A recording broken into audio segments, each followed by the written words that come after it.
retired lieutenant, former chief of police, Gil Carrillo. His behavior when he entered the courtroom, held in a jail cell adjoining, that's adjacent to the courtroom, and then there's a big wooden door that they pass through. I think the photograph with the bailiff may have shown it. When he walked in the courtroom, what did he do?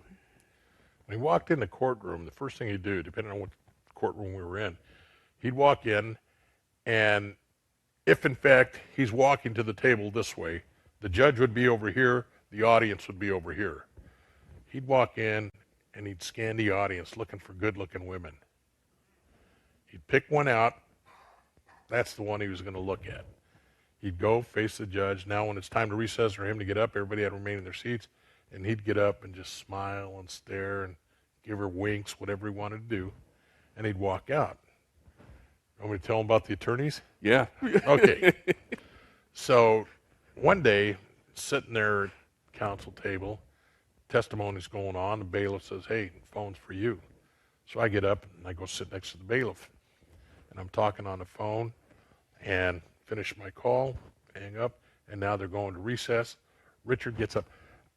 I had noted there were two attorneys. They were dressed to the 10. They were very nice looking ladies, reminded me so much of my wife, and very attractive. And so they walked in and they sat on the aisle. So there's nothing between, the aisle's right here, and Richard's going to walk in front of them. And he had noted when he walked in, they smiled. As he's walking on the way out, the one on the aisle side looked at him, he smiled, and she opened up her legs. She did that and blew him a kiss, and I'm saying, holy Jesus.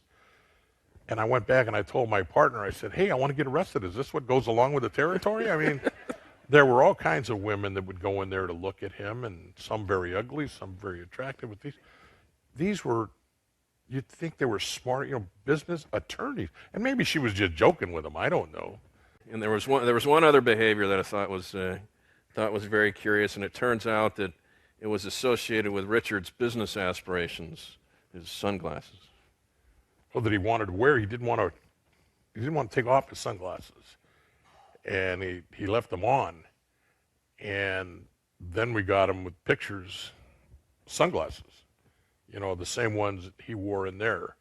And there were things in it, he wore them, and God bless her, Sophie Dickman was a spry lady in her late 60s when this happened. She had worked the psychiatric ward over at USC Medical Center and worked the emergency room. She'd seen all kinds of stuff. And she testified that because he actually sexually assaulted her and had anal penetration, so it was a sodomy. And she said he was quite a handsome young man.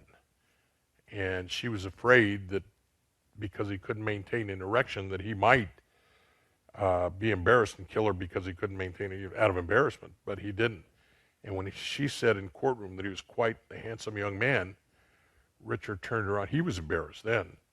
And he looks at me and he says, "That wasn't me." And I'm saying, "You sick individual, sick man."